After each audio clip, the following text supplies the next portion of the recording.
हमारे हिंदू समाज में सावन के व्रत उपवास का बहुत महत्व है। पुत्रदा एकादशी उनमें से एक है।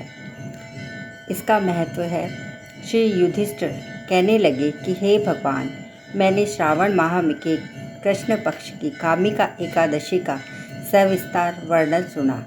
अब आप मुझे श्रवण शुक्ल एकादशी का क्या नाम है, व्रत करने की विधि तथा इसका महात्म्य कृपा करके कहिए। मधुसूदन कहने लगे कि इस एकादशी का नाम पुत्रदा एकादशी है। इस एकादशी को पवित्रा एकादशी भी कहा जाता है।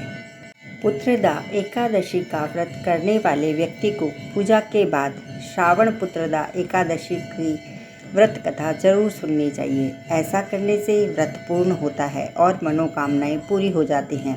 अब आप शांतिपूर्वक इसकी कथा सुनिए।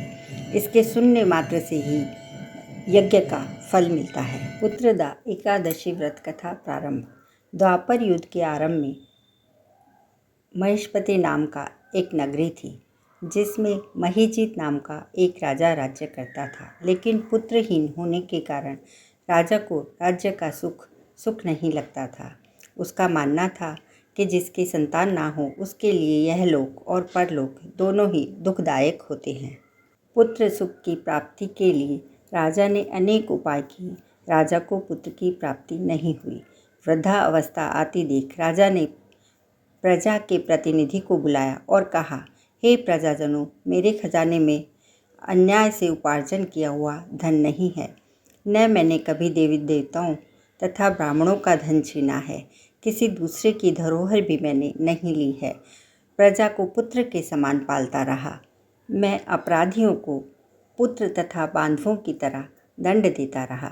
कभी किसी से घृणा नहीं की, सबको समान माना। सज्जनों की पूजा करता हूँ। इस प्रकार धर्मयुक्त राज्य करते हुए भी मेरे पुत्र नहीं हैं, सो मैं अत्यंत दुख पा रहा हूँ। इसका क्या कारण है? राजा महीजीत की इस बात को विचारने के लिए मंत्री तथा प्रजा के प्रतिनिधि वन को गए। वहाँ बड़े बड़े ऋषि मुनियों के दर्शन किए। राजा की उत्तम कामना की पूर्ति के लिए किसी श्रेष्ठ तपस्वी मुनि को देखते फिरते रहे। एक आश्रम में उन्होंने एक अत्यंत वयोवृद्ध धर्म के ज्ञाता, बड़े तपस्वी, परमात्मा में मन लगाए हुए, निराहार, जितेंद्रिय, जितात्मा, जीत क्रोध, सनातन धर्म के गूढ़ तत्वों को जानने वाले, समस्त शास्त्रों के ज्ञाता महात्मा लोमश मुनि को देखा, जिनका कल्प के व्यतीत होने पर एक रोम गिरता था। सबने जाकर ऋषि को प्रणाम किया। उन लोगों को देखकर मुनि ने पूछा, आप लोग किस कारण से आए हैं? निसंदेह मैं आप लोगों का हित करूँगा। मेरा जन्म केवल दूसरों के उपकार के लिए हुआ है, इसमें संदेह मत करो। लोमेश ऋषि के ऐसे वचन सुनकर सब लोग बोले, हे महर्षि, आप हमारी बात जानने में ब्रह्मा से भी अधिक समर्थ हैं, अतः आप हमारे इस संदेह को दूर कीजिए।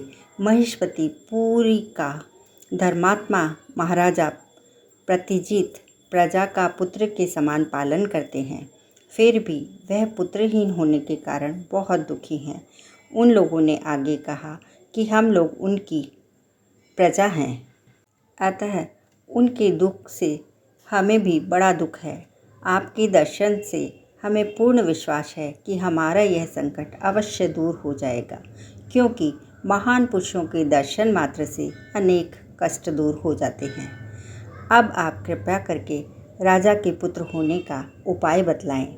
यह वार्ता सुनकर ऋषि ने थोड़ी देर के लिए नेत्र बंद किए और राजा के पूर्व जन्म का वृतांत जानकर कहने लगे, यह राजा पूर्व जन्म में एक निर्धन वैश्य था। निर्धन होने के कारण उसने कई बुरे कर्म किए। यह एक गांव से दूसरे गांव व्यापार करने जाया करता था।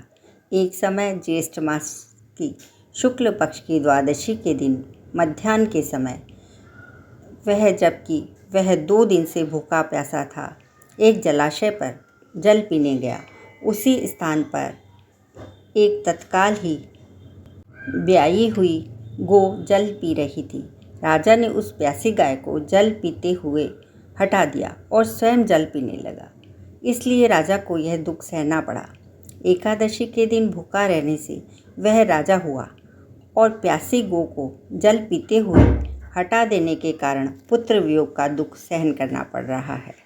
ऐसा सुनकर सब लोग कहने लगे कि हे ऋषि, शास्त्रों में पापों का प्रायश्चित भी लिखा है, अतः ऐसा कुछ बताइए जिससे राजा के पाप नष्ट हो जाएं। लोमेश मुनि कहने लगे कि श्रावण शुक्ल पक्ष की एकादशी को, जिसे पुत्रदा एकादशी भी कहते हैं, तुम सब लोग व्रत करो और रात्रि को जागरण करो, तो इससे राजा का पूर्व जन्म के पाप अवश्य नष्ट हो जाएंगे। साथ ही राजा को अवश्य ही पुत्र की प्राप्ति होगी। लोमेश ऋषि के ऐसे वचन सुनकर मंत्रियों सहित सारी प्रजा नगर को वापस लौट आई और जब श्रावण शुक्ल एकादशी आई तो ऋषि की आज्ञा अनुसार सब ने पुत्रदा एकादशी का व्रत और जागरण किया। इसके पश्चात द्वादशी के दिन उसके पुण्य का फल राजा को दिया गया।